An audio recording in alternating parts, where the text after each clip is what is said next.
Bismillah walhamdulillah wassalatu wassalamu ala rasulillah Sayyidina wa maulana Muhammad ibn Abdillah wa ala alihi wa sahbihi wa man wala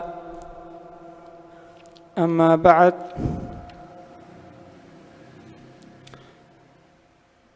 Thalithan hathuhu sallallahu alaihi wasallam ala tanaddufi min athari at-ta'ami wa syarab. Kita masuk bagian ketiga daripada anjuran Nabi Muhammad SAW untuk menjaga kebersihan.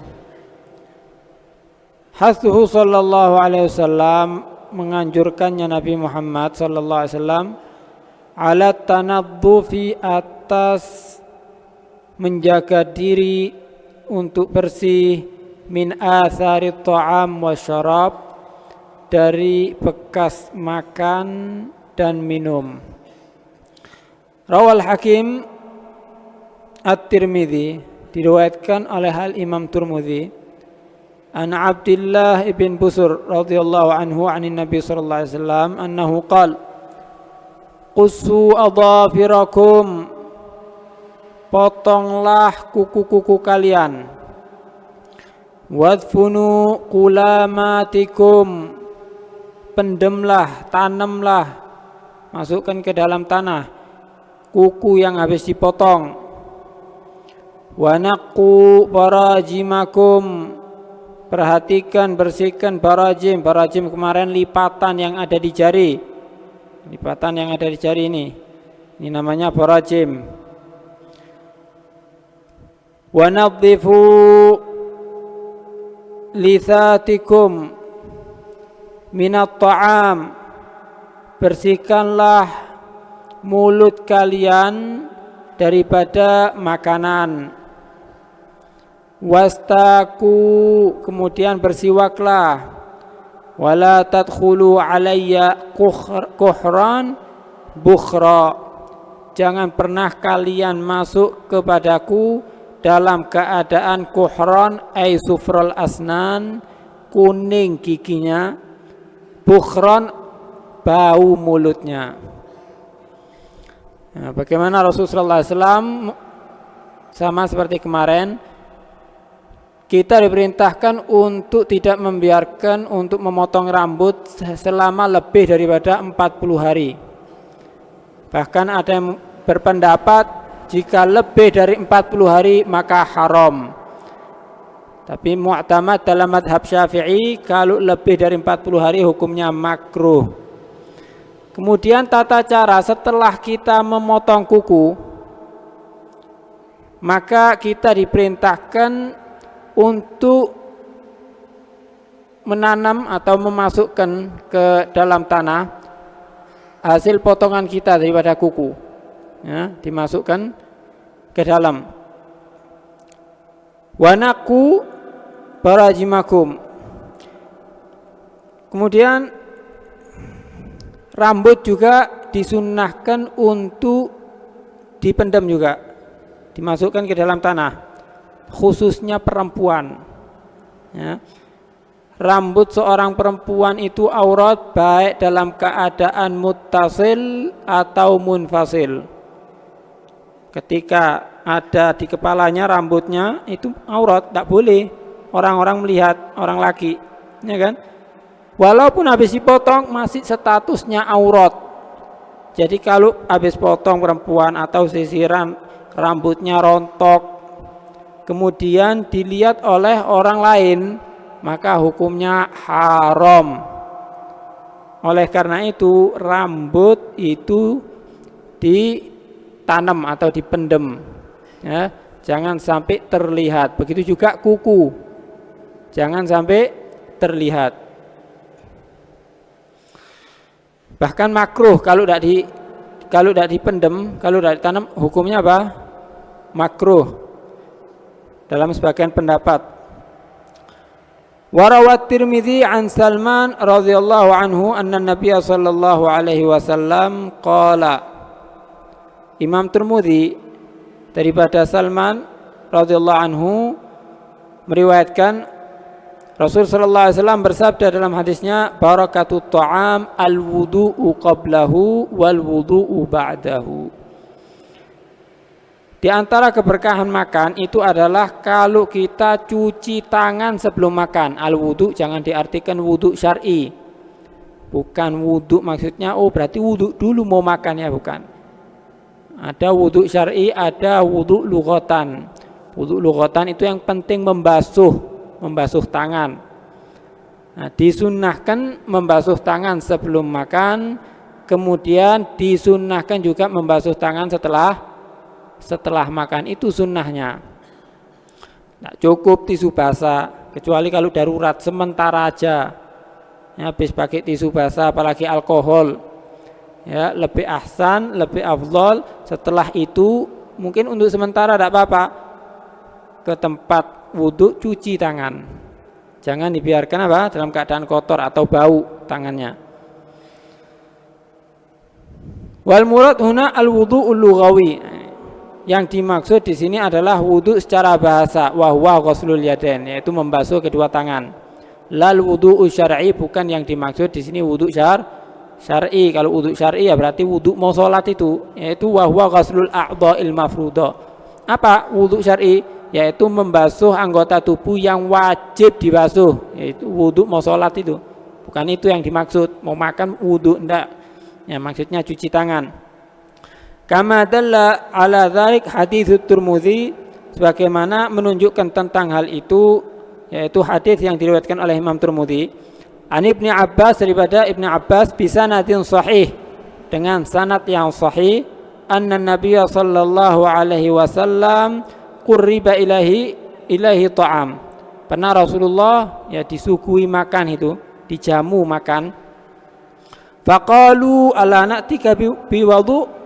Akhirnya orang-orang berkata, dia ambilkan semacam misalnya timba gitu ya, buat wudhunya Rasulullah. Yang dimaksud wudhu sholat. Faqala innama umirtu bil wudhu idza qumtu ila shalah. Katanya Nabi, aku diperintahkan wudhu syar'i, wudhu yang mau sholat, yaitu hanya untuk kalau mau sholat, bukan untuk mau makan. Kalau mau makan bukan pakai wudhu syar'i, tapi wudhu lughatan secara bahasa.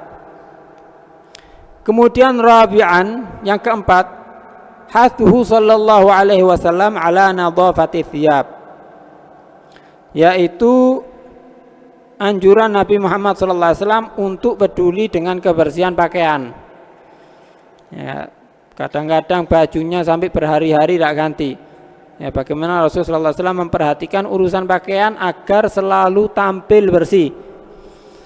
Kama rawat Tabrani wa Abu Nu'aim, sebagaimana diriwayatkan oleh Al-Imam Tabrani dan Abu Nu'aim an Umar bin Khattab anin Nabi sallallahu alaihi wasallam qala, diriwayatkan dari Nabi Muhammad sallallahu alaihi wasallam, inna min karamatil mu'min 'ala Allah naqa'u thawbihi wa ridahu bil yasir. Sesungguhnya di antara kemuliaan seorang mukmin di sisi Allah Subhanahu wa taala, yaitu bersih pakaiannya. Ya, karena lagi selalu kita sebut zahir itu adalah cermin isi hati.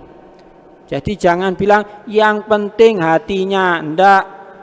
Rasul sallallahu alaihi wasallam mengajarkan kepada kita zahirnya juga diperhatikan, karena zahir itu bisa mencerminkan isi hati. Bahkan juga itu mengajarkan kepada orang non muslim bagaimana Islam itu menjaga kebersihan. Nah, kalau dilihat orang muslim kotor semua bajunya, bau semua orang muslim, ya mereka tidak minat, mungkin karena perilakunya orang-orangnya. Padahal agamanya mengajarkan kedisiplinan kebersihan. Kemudian waridahu bil yasir, selalu ridha dengan yang sedikit. Nah, itu termasuk kemuliaan seorang mukmin nanti di sisi Allah. Ridha apa yang diberi sama Allah Subhanahu wa taala, dia merasa cukup, tidak pernah merasa kurang karena rezeki yang ditetapkan oleh Allah Subhanahu wa taala. Alhamdulillah, selalu syukur. Ya, rezekinya berapa, ya itu disyukuri. Ya, kerja banyak tidak menjamin rezeki banyak. kerja sedikit tidak jamin rizkinya sedikit. Rizki itu di tangannya Allah. Kadang-kadang kerjanya sedikit tapi riziknya nyumber, Masya Allah. Berarti sudah takdirnya, bersyukur kepada Allah. Ada yang capek kerjanya rizkinya sedikit, ya yang sabar, merasa cukup dengan apa yang ditentukan oleh Allah Subhanahu wa ta'ala. Rizki itu ada yang menentukan, bukan kita yang menentukan. Faqala innama ai min umurid dunya, ya. Ridha terhadap yang sedikit itu daripada urusan dunia. Kalau urusan akhirat jangan ridha dengan sedikit. Yang penting saya sholat 5 waktu. Nggak cukup. Kalau urusan akhirat yang banyak, jangan merasa cukup. Itu urusan duniawi. Oh, tidak apa-apa, sudah rezeki saya satu hari 50.000, alhamdulillah bisa makan. Alhamdulillah 100.000 disyukuri. Ya, tapi kalau urusan akhirat cari yang paling istimewa agar nanti di surga mendapatkan tempat yang paling mulia. Ya. Karena kemuliaan di surga bukan karena materi. Warawa Abu Nu'aim an Jabir radhiyallahu anhu anna Rasulullah sallallahu alaihi wasallam ra'a rajulan wasikhatun thiyabuhu. Abu Nu'aim riwayatkan daripada Jabir bahwasannya Rasul sallallahu alaihi wasallam pernah melihat seseorang kotor bajunya. Faqala, lalu berkata Rasulullah, "Amma wajada hadza syai'an yunaqi bihi thiyabah?" Apakah orang ini dia tidak mendapatkan sesuatu yang bisa membuat bersih bajunya, tidak dicuci dah bajunya itu kok kelihatan jorok. Ya, Rasulullah enggan ngelihat baju kotor. Diprotes sama Rasulullah. Emangnya tidak ada yang bersih atau misalnya tidak bisa dibersihkan bajunya. Ya, bahkan para fuqaha memakruhkan menggunakan pakaian yang digunakan untuk kerja. Misalnya ada tukang, ya kan, atau apapun yang kerja kena keringat, kotor semua. Kemudian sholat pakai baju itu hukumnya makruh. Dikatakan oleh fuqaha. Nah, oleh karena itu, kalau mau sholat tampil yang paling bersih. Mau Jumatan tampil yang paling bersih. Ini baunya ndak sedap, ya. Ganggu yang ada di sekitarnya, akhirnya tambah dosa, idza mengganggu orang dalam urusan ibadah. Wa fi hadza yuwabbihu sallallahu alaihi wasallam ala wasakhati thiyab. Dalam hal ini bagaimana Rasulullah SAW menjelekkan seorang karena kotor pakaiannya. Walam yukhatib dzalikar rajul. Ini juga satu pelajaran. Rasulullah tidak terang-terangan nyebut si fulan yang namanya tidak disebut, cuma ini tidak ada baju bersih Nah, itu diantara sifatnya Rasulullah. Itu kalau kelihatan orang salah tidak pernah dengan kata-kata mencela, ya kadang-kadang dengan kata-kata sindiran. Itu Rasulullah SAW. Jangan pernah langsung nembak orang atau disebut namanya di depan orang, malu akhirnya. Nah, cukup diberi kalimat yang orang lain itu sudah tahu atau paham. Itu diantara cara komunikasinya Nabi dalam dakwanya sallallahu alaihi wa ala alihi wasallam. Walam yukhatib dzalika rajul bi khassatih. Rasulullah tidak mengkhitab langsung kepada orang tertentu itu, li alla yaksira khatirahu bi muqabalatihi bima yakrah, agar tidak menghancurkan hatinya, tidak melukai hatinya terhadap orang yang ada di hadapannya dengan sesuatu yang tidak diinginkan. Apalagi Rasulullah yang ngomong. Ya, kalau guru aja yang negor itu bisa langsung edon. Ini apa Rasulullah SAW? Wal yubayyin annal hukma la yakhtasu bihi. Dan agar Rasulullah SAW menjelaskan kepada kita semua bahwasanya hukum itu tidak khusus bagi orang itu. Bal taubihuhu muwajjahun likulli man taraka thiyabahu wasikhatan. Akan tetapi Rasulullah menjelekkan orang yang tidak menjaga kebersihan itu, orang semuanya yang kayak gitu, yaitu adalah orang yang jelek, agar tidak tertuju hanya kepada orang itu. Pokoknya orang yang seperti itu pakaiannya, ini orang tidak benar ini. Ya, pakaiannya kotor. Wa kana sallallahu alaihi wasallam yanha an ta'ridhi thiyab lil wasakh. Bagaimana Rasulullah SAW melarang untuk membiarkan pakaian itu untuk terkena kotoran. Ya, jangan sampai baju ini kotor. Fa'anil Ash'as, diriwayatkan daripada Ash'as Ibn Sulaim annahu qala sami'tu ammati tuhaddithu an ammiha, aku mendengarkan bahwasanya bibiku menceritakan yang diriwayatkan dari pamannya. Qal, berkata, baina ana amshi fil Madinah, ketika aku jalan ada di Madinah, idza insanun khalfi yaqul, tiba-tiba ada orang di belakangku ini berbicara, irfa izarak fa innahu anqa, angkat sarungmu, itu lebih bisa menjaga kebersihan. Jangan sampai ada di tumit sarungnya misalnya atau bajunya, diangkat supaya apa? Tidak kotor, kena tanah yang ada di bawah. Fi riwayah atqa, ada riwayat lain, itu menunjukkan simbol orang yang lebih takwa. Orang yang seperti itu menjaga kebersihan adalah orang yang lebih takwa dibanding orang yang tidak jaga kebersihan. Fa idza huwa Rasulullah sallallahu alaihi wasallam, tidak tahunya suara itu aku lihat Rasul sallallahu alaihi wa ala alihi wasallam.